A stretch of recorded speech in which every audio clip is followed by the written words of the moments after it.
My latest book is The Art of Batting. It delves deep into how the best players ever made their runs. Get your copy today. Morning, anyone, or morning, everyone, and welcome to Morning Glory. I know it's pretty late over here, and if I misspeak or I don't know, mumble at times, do forgive me. Jared is away today. Is not going to be joining us, so I'm riding solo. You guys will have to bear with me. England actually did quite well, didn't they, with the ball? I think this was their best bowling day after day one of this Ashes series in Perth. They were quite good with their lines and bowled in the channel this morning for the most part. I think mostly inspired by Stokesy. What was that? A 7-over spell at the start of the day. And he also prized out the wicket of Alex Carey, strangled him down the leg side to leg slip. And then, Bryden Cast responded with a new ball. Finally figured that out. Even Isha Guha was mentioning today that he's not a regular new ball bowler, and he's been asked to do that job in an Ashes series, an all-important Ashes series, which was important for Baz McCullum, but not important for Jeetan Patel. There are a lot of things going on over here. And of course, England are on the brink of, going 3-0 down in this series. Of course, if you go back a couple of years, you'd think that, all right, if there's one team that can perhaps chase down 435 and set a new world record, then it's probably the Bazballers. But the way things have gone for them on this tour, I'd be hard pressed to see them kind of, put up a fight. In fact, the bigger question, I suppose, right now is that will England last the day, or will we get a day 5? Like, I'm not sure what will happen over here because Patty Cummins removed Ben Duckett with his second ball. Of the fourth innings. 1.2 overs in, England lost a wicket. They only had to survive 2 overs to get to lunch, but they couldn't even do that. We all know how Ben Duckett cannot leave even when he tries. He's just not kind of wired to leave balls. Duckett, never. But yeah, I mean, that's just embarrassing, I suppose, because what England really just needed to do over here is that you just somehow try to survive the new ball because it's a new ball wicket, right? It's been fairly flat otherwise, but when the ball is new, I mean, it does things. And Australia's bowlers, I mean, all of them are highly pedigreed and they've been all over England. So surely you just kind of see off that over of Patty Cummins and get to lunch. But no, Ben Duckett, who's had a howler of a series, an Ashes series to forget. And it's remarkable because I thought he'd actually have a good series given how he was one of the better openers in Test cricket going around. He's also short, so a lot of the short balls might just go over him. And I frankly do think that his pull shot, Ben Duckett's pull shot, is slightly underrated. But I mean, he scored no runs in the series. Zack Crawley is having a better Ashes series than Ben Duckett. So yeah, England are one down already for 4 runs or 5 runs? Yeah, they're 1 for 5 or 5 for 1. 1 for 5 would be just shambolic. But yeah, 430 more runs to go, 9 wickets in hand, 5 sessions. Time is not an issue. So that wouldn't matter anyway because yesterday when I joined Jared on Morning Glory, we were talking about how many overs Australia would need to bowl, England out. And I said 4 sessions, roughly 120 overs. That should be enough to bowl England out because you don't expect them to last 100 overs all too frequently. And now they've got plenty of overs to chase this target down. But with that bowling attack that Australia have, all 3 seamers, throw Cam Green in there as well. Mitchell Starc hasn't taken a lot of wickets in this test match, but he did take Ben Stokes' wicket with the new ball in the previous innings. You've got Patty Cummins, who's already taken a wicket in the 4th innings, and he took a 3-for. Right? And Scotty Boland, for me, has been the best bowler for Australia in this test match. But surprisingly, he's not at the top of the wickets column. Patty Cummins is for Australia. Nathan Lyon will get some purchase as well because we saw the ball rag for him on day 3. So as the test progresses, you can only expect the surface to deteriorate even further. And that means that Lyon will be, very much licking his lips. So yeah, things are not going well for England. And I suppose you could kind of credit them to have come out this morning and put up somewhat of a fight. Like I said, Stokesy, who was completely knackered yesterday, after playing all those deliveries, batting out there, fighting it out for his team, he didn't really bowl yesterday. And today, I think it was a 7-over spell, but they were showing the pitch map and he consistently bowled in the channel, and he was bowling quite well as well. So I feel like he shows his team how to do it. Josh Tongue, for me, he has been a really good addition to the side in this series. Maybe he should have played earlier because, surprisingly, in contrast to what Josh Tongue's career has been like, because he's an erratic guy. He tends to spray it around, but he does have a really good, money ball, or his best delivery is actually quite good. Awkward action, but he's been mighty effective, at least in this innings. Took 4 for 70, and I felt that even in the first innings, I quite liked the look of Josh Tongue, so I'll give him some marks. Bryden Cast is a weird one, guys. He cannot bowl with the new ball. Does figure it out this morning, but he's also bowling at the tail. You have to kind of, take that into context as well. Does his job this morning. 3 for 80 in this innings, and he took like 2 for 89 and 16 overs in the previous one. So, look, goes for a lot of runs. Bowls consistently short and wide, and you can see that once he figures out his line and length, he can actually be a good bowler, and that's been England's biggest shortcoming. And I know the batting hasn't scored any runs, but the fact that their bowlers have just not been consistent enough, I feel like that has been their Achilles heel. And then let's not forget the catching either, right? I mean, they dropped 5 catches in the previous test match, and in this one, now let's do the math over here real quick, all right? Harry Brook, he drops Usman Khwaja on 6 in the first innings. Khwaja scores 82. So that's 76 runs. Then Alex Carey is dropped by Bryden Cast at short cover, and he was on 52. He ends up scoring 106 in that innings. That's 54 runs. So 76 plus 54 is 130 runs. And then Travis Head yesterday on 99 was dropped by Harry Brook once again. Second drop of the test for him at Gully. And he ends up scoring 170 runs today. So that's another 71 runs. So what do we have over here, guys?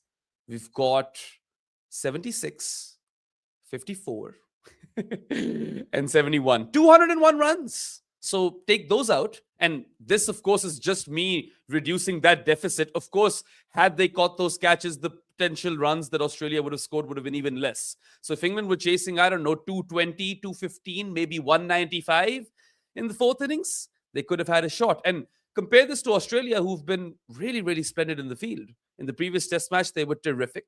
And in this test match, they've gone chanceless, right? Like they've been spotless, basically. They haven't dropped anything. So there's the difference right there for you.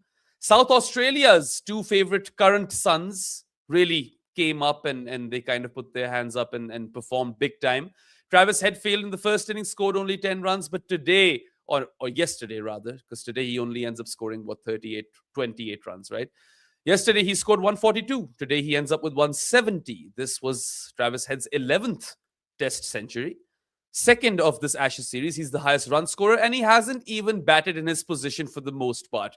He's been opening, but like his record at the Adelaide Oval is phenomenal. And I feel like, once Travis Head kind of smashes you around for an hour or so, you're more or less knocked out. And I mean, if he scores 170 of 219 balls, then I mean, how do you recover from that? Alex Carey now has the 3rd most runs for an Australian wicketkeeper batter in Test cricket in a single game. He could have broken Ian Healy's record. I think that was like 206 runs. Gilly was at like 204. And Alex Carey has scored 178 runs in this test match? Yes, that is correct. 106 plus 72. He could have been gone for 72 in both innings, if not for Snicko, I suppose. But for me, that was not out anyway. I feel like he just said what he said to fuck with England, because that's where we're at currently.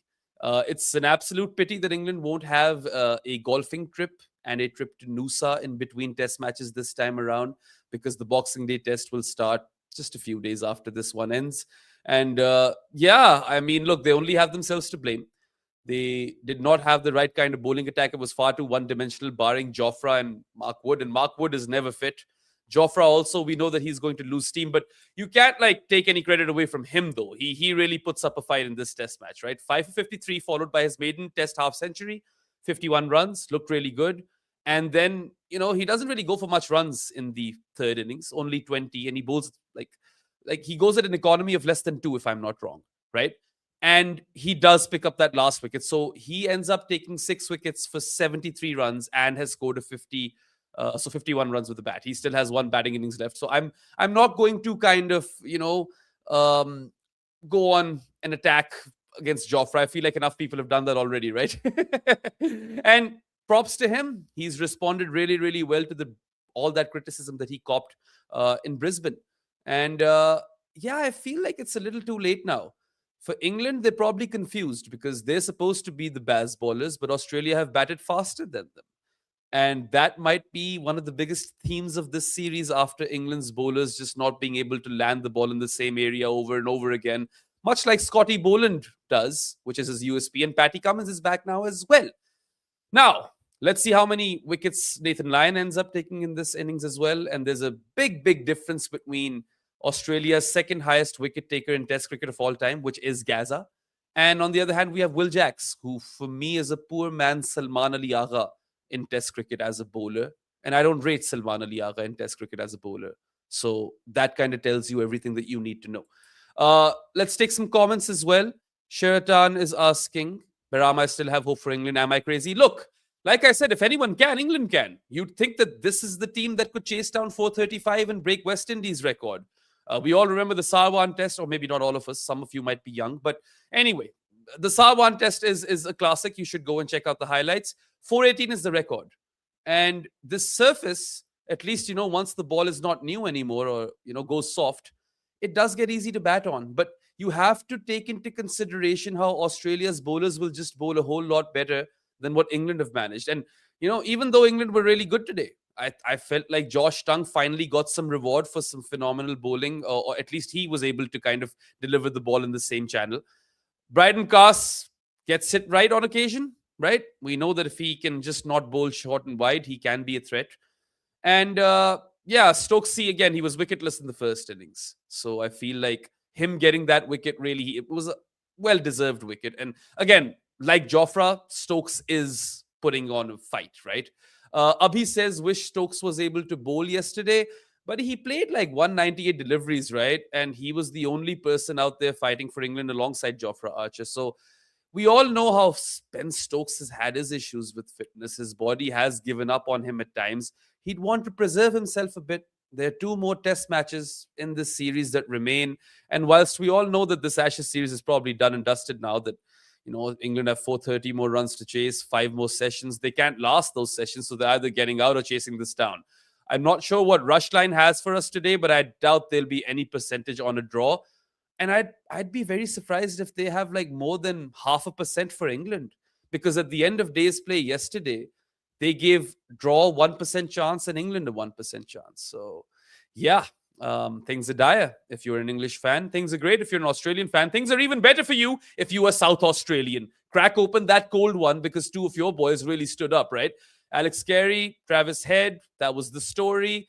And are you guys acquainted with the Simpsons meme, right? It was doing the rounds, or pretty much always does the rounds whenever there's like a bloodbath in any sort of sport. It goes, stop, stop. He's already dead. And that's kind of where we're at in this Ashes series. I mean, I actually was of the opinion that, England could potentially win a couple of test matches on this tour. And a lot of people had that prediction. Jared had 3-2 Australia. I had 2-2 England. And now I kind of look like a fool to my own self now that I think back to it. But England were the informed batting team. Australia were the team which had problems and injuries. And Khwaja never even gets to open in this entire Ashes series.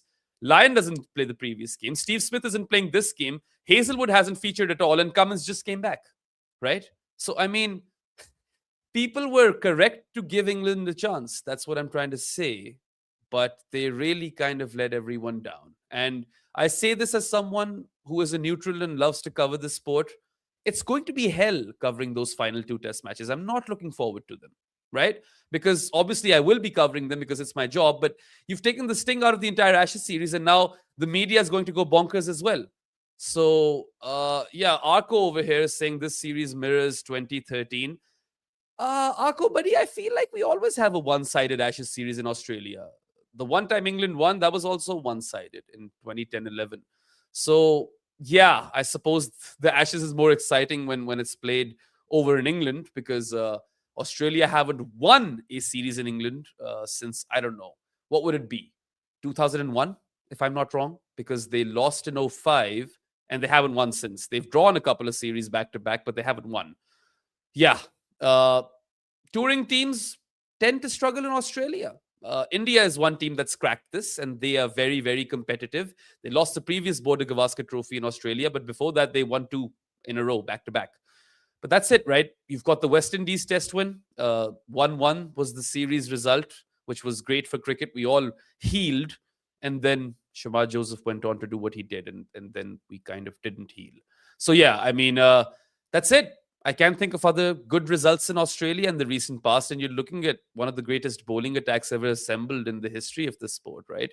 I mean, the trio of Cummins, Hazelwood, and Stark on its own is I think, probably one of the best ever when it comes to pace bowling trios. What would challenge them? I mean, the West Indians, right? I'm not sure what the combination of the West Indian fast bowlers would have been. That would have been the best one, but I would assume Michael Holding, Joel Garner, Malcolm Marshall, right? Like that's probably the other trio that I can think of. And then Nathan Lyon is one of the best off spinners or finger spinners of his time. You cannot take that away from him. And Gaza, as Jared mentioned in his latest piece and the video, he is unlucky to not be playing much because you can't really bowl a lot of spin bowling overs or spin overs these days in Australia. There's never time to bowl them. And that's not his fault. He's still doing well. So, yeah, I suppose I'll take some super chats now. Thank you so much, guys, for sending these. We've got Embers Assembling.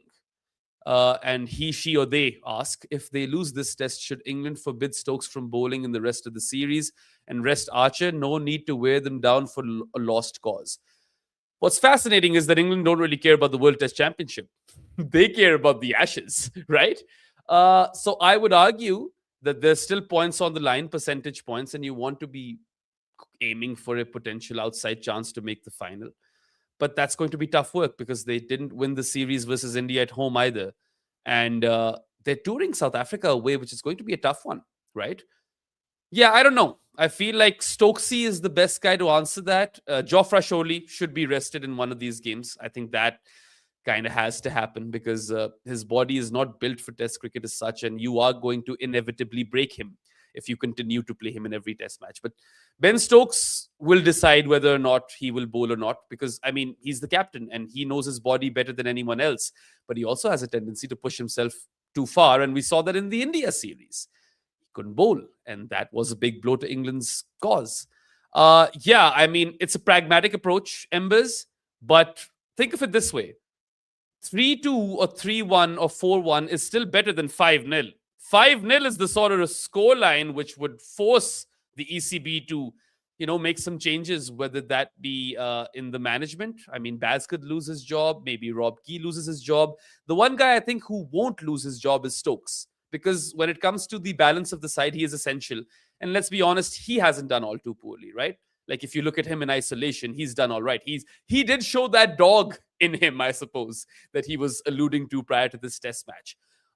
It's going to be a big ego blow as well because, they've built towards this series for eons. And yeah, I mean, there's that entire section of fans and media personnel who think of Stokesy as that alpha male, and they kind of paint Bazball with a certain bravado. And yeah, they associate it with masculinity, and you know what I'm alluding to, you know what I'm getting to, right? So there's that angle, but fuck that angle. Who cares about that angle? These are the same people who say that mentality wins you games. No, good skills do. Better execution of skills do. Playing better cricket helps you win games of cricket. That's basically the bottom line. Hope I answered your question correctly or aptly, Embers. We've got Sham Nair. I think I recognize Sham. I do. He's got a super chat.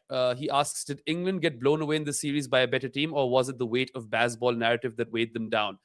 Better team. I mean, coming into this series, Australia had to problem solve. They had to kind of figure out their batting order and which bowlers to play.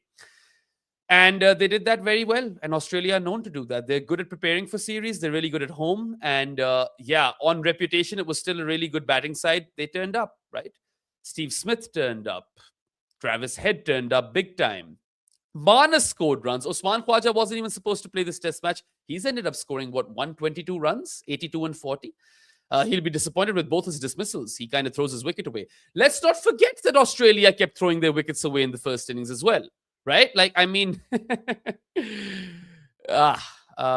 England couldn't make use of that either. They just were too busy dropping catches. But no, I think the answer to your question, Sham, is better team.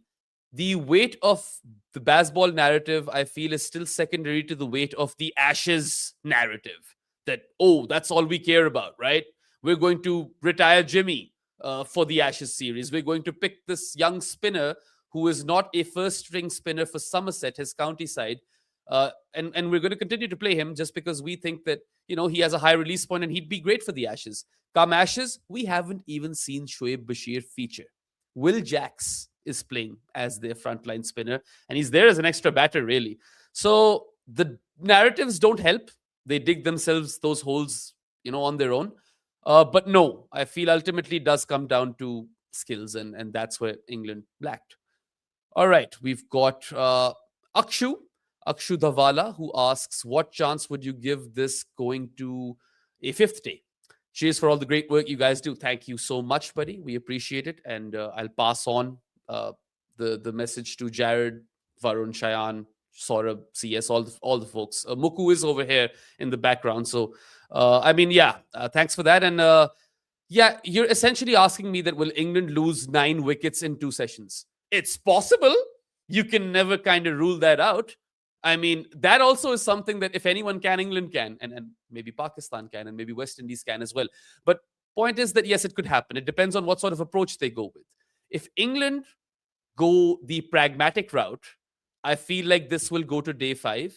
If England see off the new ball without losing any further wickets and then back their game, which is what I think they should do, that is the most obvious thing to do at this point. I feel like if they pull it off, then it goes into day 5. And if they don't, they crumble today. They're done and dusted. They're done and dusted already. But yeah, I feel like it's an interesting wager.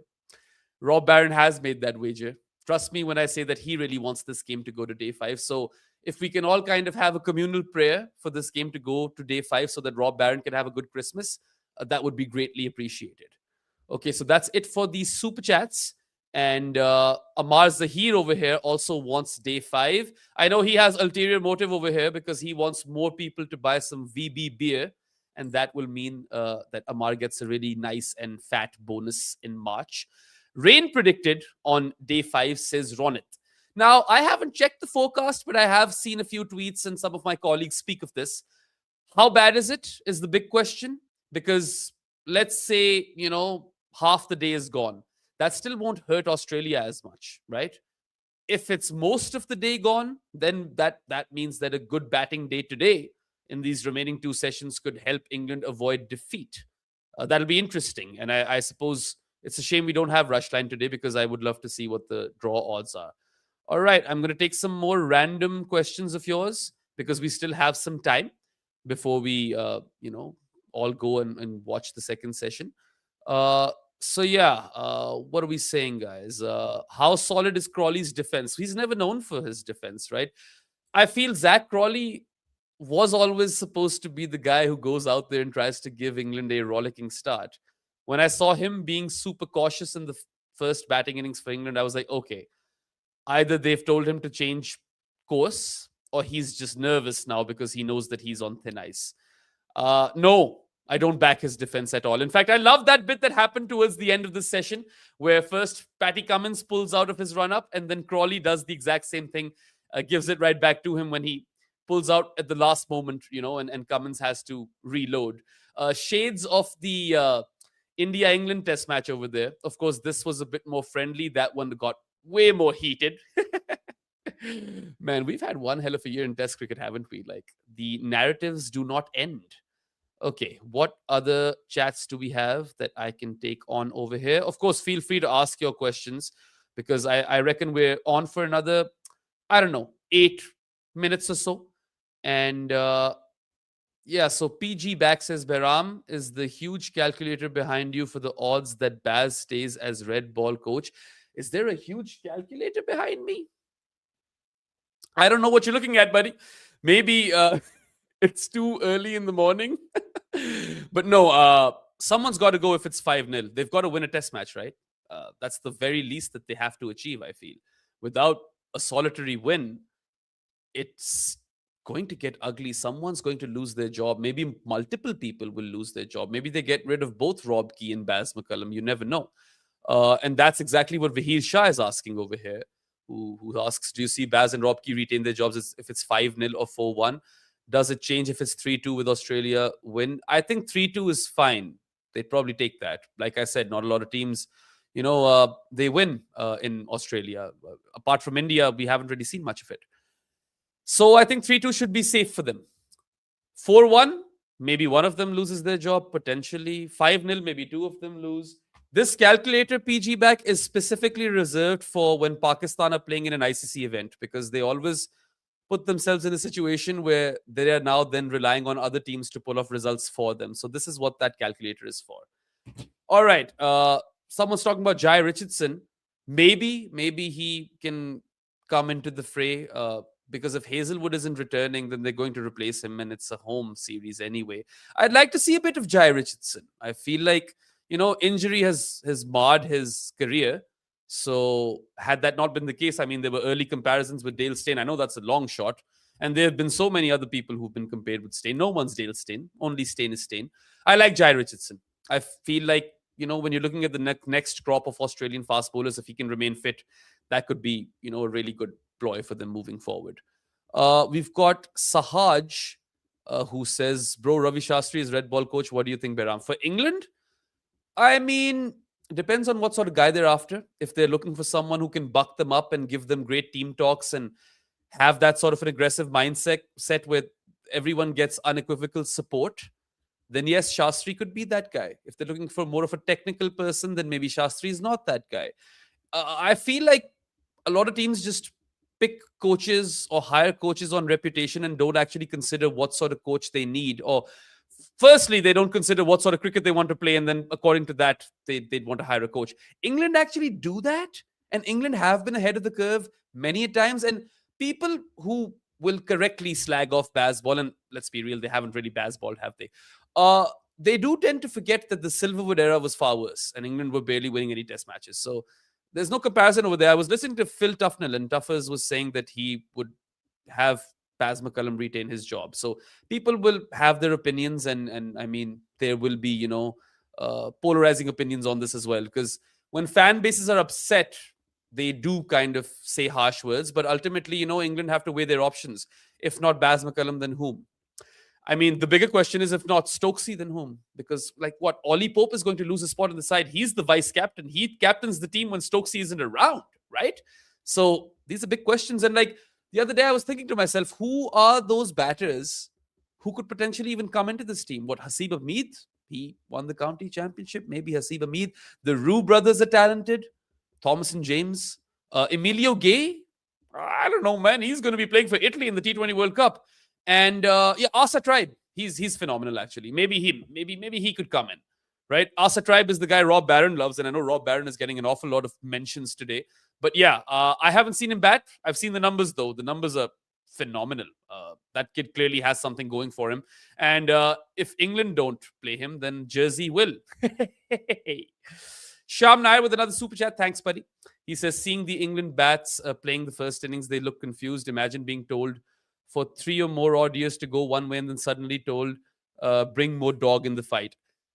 Look, after what had happened in the first 2 test matches, I feel like they were also kind of cornered. And maybe some people were feeling insecure as well. I mean, Crawley and Pope come to mind. So maybe it was a reaction to the pressure, or maybe it was a game plan.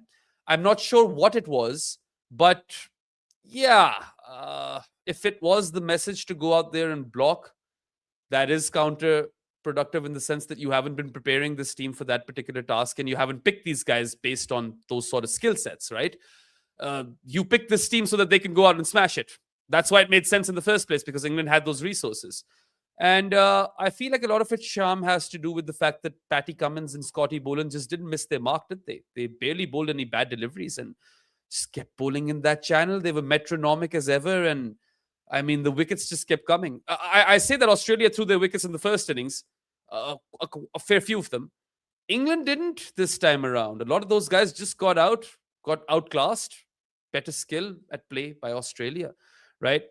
Okay, last 3 minutes. I've got Doretto, nice name, who asks me what is my prediction for the end of day's play. Okay, let's say England loses 6 more wickets today. Yeah, that's what I'm going to say. 6 more wickets today, and they lose by lunch tomorrow.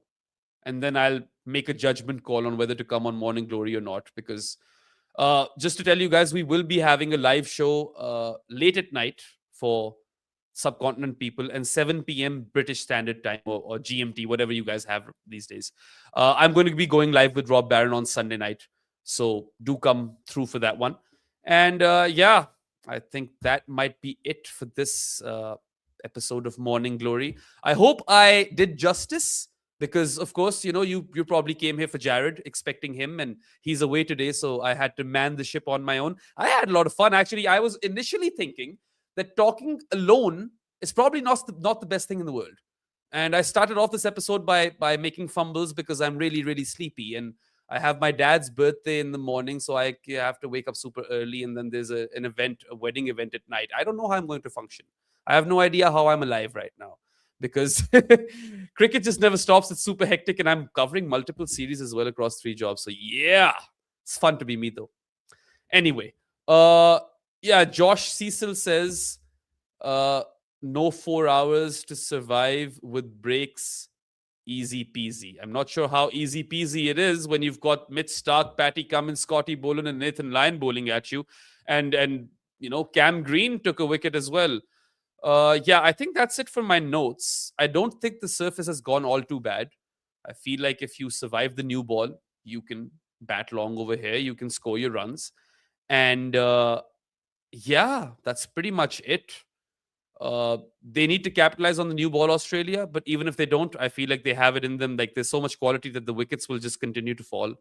Shouldn't be an issue. And yeah, I think that's it, guys. I'm looking at my notes. I've got nothing else for you. 4:35. Again, very, very tall ask, but you never say never. That's the beauty of sport. Arko is saying, Behram, I woke up at 5 a.m. too, man. I get it. Yeah, dude, like the thing is that I have these daytime shows with Ali Bhai. Then I have evening or late afternoon shows at Pro Sports at times. Then I'm doing Morning Glory. I'm watching the cricket as well, and I'm going to these dance practices. So it's been hectic, but like I said, I'm not going to complain. I do love my life. I'll pass on the birthday wish from you, Channel 2, to Father Kazi. And yeah, all right. Time for session number 2, day 4 of the Ashes. It's going to be over after this test match, I feel, but let's hope that England can surprise us. Because why not? Why would we ever be on the side of England not surprising us? Because we want to enjoy the remaining 2 test matches. We don't want them to be dead rubbers, although there are no dead rubbers in World Test Championships, but you get what I mean. It's going to be a damp squib otherwise. Anyway, thanks for tuning in. Have a good one, guys. Take care. And yeah, we'll see you soon enough on another live show. That's it for Morning Glory. And I will go and watch some cricket. I advise you to do the same. Have a glorious morning. Ross Taylor couldn't see at night or when the clouds were in. Eventually, he had to see an eye specialist who would fix his eyesight. In the 2 years before the change, he still averaged more than 50 in international cricket. The top level of batting talent can basically see in the dark. That is who we are talking about in our new book, The Art of Batting. Head over and order your copy today. This video is brought to you by our supporters on Patreon. If you want to be part of the community that makes content like this, head over now.